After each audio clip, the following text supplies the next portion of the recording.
Ayan. So ngayon ang tatalakayin natin po is itong comment. I don't know kung anong religion tong si Don Esteban, kung ano yung kanyang sektang kinaaniban. Pero ang sabi niya po is 325 AD, Roman Catholic was founded by Romans. Then 64 AD, Islam. Then 1214, Rosary appeared by Saint Dominic given to him by Mary. Ayan. And then 1521, Portuguese Magellan landed in Limasawa Island, Leyte, Philippines, and with him, the Romans Catholicism. Then 1863, Seventh-day Adventists appeared, and then 1870, Catholic Iglesia Católica Apostolica Romana, founded by Catholic Bishop and became became the religion of Filipino Catholics. Ayan, yung grabe ka, napakatinding research siguro. Ayan, yan po yung kanyang comment cover to. Grabe naman ito, kapatid na Gabriel. Ako, naniniwala talaga ako na kung mali yung isa, sunod-sunod na yung mali, Brother Gabriel. Naniniwala ka ba doon? Ay, opo, yung kumbaga sa bahay, no, kapag walang kwenta yung foundation, wag ka na mag-expect hanggang sa pataas, hanggang slum. Kaya, isa na lang yung aking masasabi, ikaw na siguro sa mga susunod. Ipakita lang Sige, natin sa sige. screen ulit. Kasi sabi niya, kapatid na Gabriel, yung Iglesia Mm. Katolika itinayo 325 AD. Itinayo daw Mm-mm. ng mga Romano. O, yan ang sabi Opo. niya. O, sige nga, Mm. hayaan na nga natin, Brother Gabriel, si Father Darwin na ngayong magbigay ng sagot. Tama ba yung sabi ni Don Esteban? Sige nga, panoorin na. The New Book of Knowledge, Volume 16, page 281. Roman Catholic Church. The history of the Roman Catholic Church began in upper room in Jerusalem. Almost 2,000 years ago. Ayun. Oh, naku, Bruno, patay na. Tepo kagad si Don Esteban. O, di ba? Imbis na history yung ginagamit, his story. Yun, yan ang Yun. problema sa kanya. O, meron pang isang dyan isang referensyang babasahin si Father Darwin. Encyclopedia, page 2,684. Roman Catholic Church, for the first 1,000 years after the death of Jesus Christ, all Christians were members of one religion, Christianity. There are no separate sects or branches of Christianity as there are today. The word Catholic means universal. For those first 1,000 years, all Christians were members of the Catholic Church. Ayun, naku po. Ayan strike to na dito si Don Esteban, Kaborno. Kaya mali na ito kaagad. 325 AD daw itinayo. First 1,000 years, Katoliko pala yung mga Kristiyano, kapatid na Gabriel, di ba?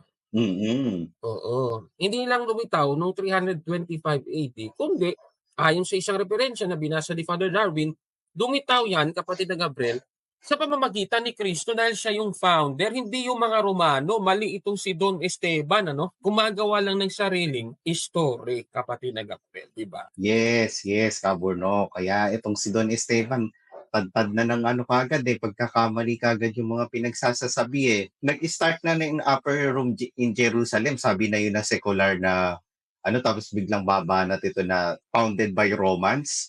Mali po kagad yon. Unang-una po, yung mga Romano, pagano po yung religion nila, hindi sila Kristiyano, mga kapatid, no? Hanggang sa nakapunta yung Iglesia Katolika doon sa Roma. Yun ang katotohanan doon. Katunayan nga po, kung magiging tapat lang sana tong si Don Esteban, sa history nga po doon sa Roma, hindi nila tinatanggap yung Kristyanismo, sa totoo lang Katunayan, madami pong mga pinapatay na Kristiyano. Kung history po yung pagbabatayan, hindi yung history ni Don Esteban. Next po, ang isa pang mali ni Don Esteban din dito, sabi niya, nung 64 AD daw, daw yung Islam. Mali din po yun, mga kapatid. Mali po yun. Ang Islam po, nag-start po yan, if I'm not mistaken, umiikot po yan sa mga 500 to 600. Ayan. O, yan. Nandun yung umiikot, mga kapatid Yung napakalayo po nung pagitan po nung Kristyanismo doon sa Islam, mga kapatid. Kasi kung susundan natin dito si Don Esteban, meron na palang Islam, sinusulat pa lang yung Biblia. Quran nga po, kamakailan lang din na-release yan after nung ilang daang taon nang namamayagpag ang Kristyanismo. Kaya fake news po yun, Fake news po yan mga kapatid. Okay? Para maging malinaw po sa atin yan. Hindi po 64 AD. Ayan. And then, yung sinasabi naman niya, yung rosary appeared by Saint Dominic. Ano appeared by Saint Dominic? Mali po yan. Ano kung ano-ano mga pinagsasabi lang neto ni Don Esteban. Brother Gabriel, Yes, sandali lang ha. Yes. Actually, natatawa pa nga ako dyan kasi tignan mo ha. Sabi niya, Apo. noong 1214, rosary appeared by Saint Dominic given to him by Mary. Tapos may ha pa. Ayo, ha pa yung emoticon. Hindi niya pala naiintindihan yung kanyang kino-comment na yan. Wrong grammar yan eh. Wrong grammar yan eh. O di ba? Ano ba ibig sabihin yan? Si Saint Dominic nag-appear kay Mary? Ano ba? Hindi ko talaga naunawaan. Ano? Nag-appear? Saint Dominic. Hindi, kasi yung sabi, appeared by Saint Dominic, dapat appeared to Saint Dominic. Diba? Mali ka agad eh. Bakit appeared by? Ano ba? Hindi ko talaga naunawaan, Brother Gabriel. Pinalabas ni Saint Dominic, diba? Parang nag-magic si Saint Dominic. Uy, may rosary na ako. Pero yung rosary na nag-appear sa akin, binigay pala ni Mama Mary yun. Ganun pala yun. Ganun yung gusto niya palabasin eh. Diba? Parang nag-magic. Uy, may rosary pala ako. Tapos, uy, ay, bigay pala sa akin to ni Mama Mary. Diba? Parang hindi mo mapagtutugma yung pinagsasasabi niya. Kaya tama lang pala na may happy emoji, haha emoji. Kasi para sa kanya pala yun. Oo, para sa kanya yun. Diba? Kaya nga tama nga, Brother Gabriel, na sabi ko kanina, kung yung pundasyon mo mali, yung isa mali, ay naku, puro lahat mali. Diba? Kita mo, mali-mali. 64 AD, yung Islam, ay mali din yan. O, Yes. O, tapos sinabi niya, noong 1521 daw, si Magellan naglanded dito sa Dimasawa Island, sa Leyte. Ayan with Philippines, with him, the Romans Catholicism. Mali din po yun, mga kapatid. Ano po? Mali po yun. Hindi naman po religion yung Romans Catholicism. No? Again, lilinawin po namin ulit sa inyo, mga kapatid. Yung Roman Catholic, hindi Romans Catholicism. Ewan ko kung saan niya napulot yan. Yung Roman Catholic po, right po yan, mga kapatid. Right lang po yan. Ang meron po, Catholic Church. Ayan. At isa sa right ng Catholic Church is yung Roman Catholic. Ayan. Kasi meron din pong Coptic Catholic, meron din pong Eastern Catholic. Napakadami pong Catholic, mga kapatid. Pero yung pinaka nangingibabaw is yung Roman Catholic. Yun po yung isa sa mga right na pinaka nangingibabaw. Kaya dito sa sinasabi nito ni Don Esteban, bukod sa mali, yung mga pinagsasasabi niya, yan po ay misleading. Okay? At wala na tayong pakialam dun sa Seventh-day Adventist na yun. Wala na tayong pake dyan. O, di ba?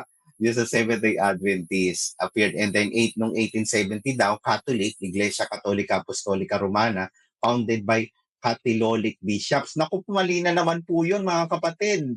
Mali na naman po yun. No? Hindi po na-found na naman. Tiga mo, sabi niya pala, na-found noong 325 AD, tapos biglang babalat dito, 1870. Ano ba talaga, Don Esteban? Kailan ba talaga kami na-found?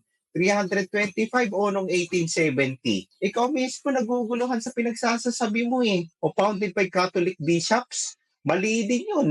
Mali din po yun, mga kapatid. Ang Iglesia Katolika, founded by Jesus Christ, hindi Catholic bishops. Yung Catholic bishops, successor na lang po yun ng mga apostol. Yun po ang katotohanan doon. Ano? At noong 1870, baka ang tinutukoy niya yung nasa aklat po na referensya natin ng Iglesia Katolika na nami-misinterpret parati ni Soriano. Baka MCG ay pangatong Don Esteban na to, no? Parating na misinterpret ni Soriano yun na noong 1870, official name, nagkaroon ng unanimous decision yung mga obispo na ito yung magiging name. Ayun. Hindi po na-found. Iba yung name, iba yung kung kailan siya napangalanan, kesa sa kung kailan siya naitatag. Magkaiba po yun, mga kapatid. Parang ganito, iba yung araw kung kailan ka naipanganak, iba din yung araw kung kailan ka pinangalanan. Kasi pwedeng hindi mo na ikaw agad na pangalanan pero naipanganak ka na. Pwedeng ganun po yun, mga kapatid. Ano? Hindi kailangan na maging ang interpretation natin kung kailan na itatag, doon din kagad na pangalanan. So, kung magiging tapat lang sana tong si Don Esteban, mali na po kagad yon. At wala pong Catholic, no? Wala pong Catholic bishops. Okay? And became the religion of Filipino Catholics. Wala po, dala din pong Catholic na naging religion po ng Filipino Catholics. Ikaw na mismo nagsabi, Catholics tapos Catholic ka ng Catholic dyan. Hindi mo mapagtutugma yung dalawang pinagsasasabi mo. ang religion po ng mga Pilipino, until now, mga kapatid, karamihan po ng mga Pilipino, ay tignan po natin yan sa Philippine Statistics Authority, yung PSA. So until now po, no? O siguro, if I'm not mistaken, baka mga nasa 78% ng Pilipino, mga Katoliko. Ayan. So hindi Catholic yun, ha? Catholics po sila. Ayan, Catholics. Yan, including me. Okay? Hindi appeared. Hindi po appeared.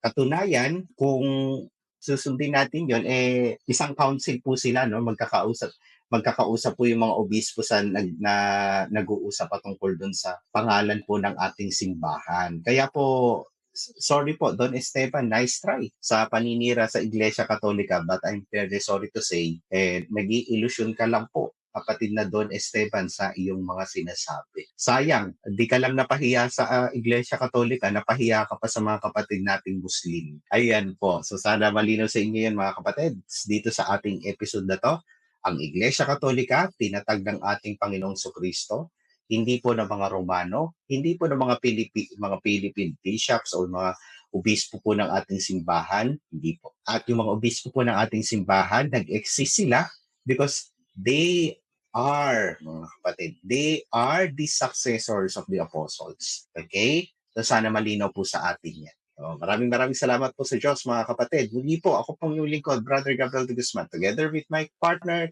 Habornok ng Factbusters page. Natin naman po tayong parati ng ating